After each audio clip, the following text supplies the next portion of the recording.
Nuts and bolts. It was facilitated by the Heritage Foundation, a conservative think tank. The policy paper holds what it calls concrete policy recommendations built by 400 contributors within the conservative movement. More on that in a moment. Project 2025 lays out a plan on how to reform and run federal agencies, as well as the process of putting the people in place to execute that plan. Let me tell you, if we tried to tackle every point right now, we would be here for days, truly. So let's go over just a few of the major points. First, abortion. Project 2025 does not call for an outright nationwide abortion ban. However, it does suggest banning abortion pills.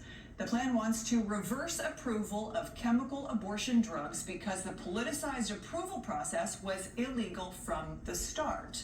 Project 2025 also seeks to get rid of abortion services and gender reassignment surgeries in the VA. It also calls for the VA to be more efficient. The plan calls to streamline procedures involved in processing claims and administering benefits. And as far as education goes, the plan proposes ending DEI programming and either abolishing or significantly rolling back the Department of Education. It reads, families and students do not need a Department of Education to learn, grow, and improve their lives.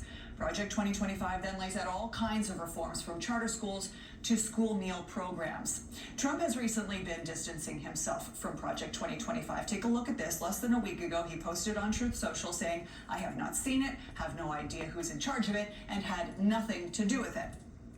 Let's assume that's the case. But it's still important to know how close he is to the people behind Project 2025. Here are just 5 people involved in Project 2025 who worked in the Trump administration. We've got Stephen Groves, the special counsel for the White House during Robert Mueller's investigation into Trump. We've got Rick Dearborn, then President Trump's deputy chief of staff. Stephen Miller, Trump's senior advisor. Ben Carson, the HUD secretary under Trump. And Paul Dance, a senior advisor at HUD.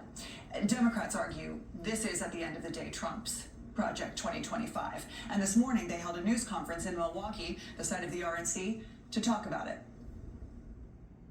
At the end of the day, a number of his staff, cabinet officials, and people closest to him have been involved in that. It's a plan that is written for him to be his second-term agenda, and that's what we're going off of. I think over the next several days, we're going to continue to see Trump and MAGA Republicans double down on that. I want to give you one last thing to think about. This is not the first time the Heritage Foundation has facilitated a policy paper. They actually did it before in 1981 when Ronald Reagan was sworn into his presidency. And according to the Heritage Foundation's president, more than 60% of their recommendations became government policy.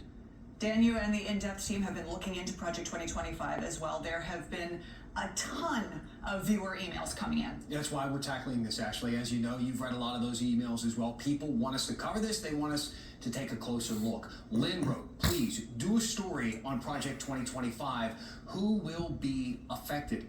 We then got another email from a second person, also named Lynn, somehow emailed us too, said, I'm not kidding, they had 2 different last names. Lynn number 2 said, I am wondering why news agencies are not discussing Project 2025 and educating people about its intent. So, Lynn's, thank you for your email, and thank you to everyone else who wrote in. Again, we got tons of emails. We're going to continue digging into Project 2025, and we want to know what specifically you are curious about. Again, lots to choose from. The thing is 920 pages in length. So please send me your thoughts. Email me, dan@wral.com. The news, these segments, they're about you, the things that you want to discuss. So tell me what you want us to cover, and we will go in depth.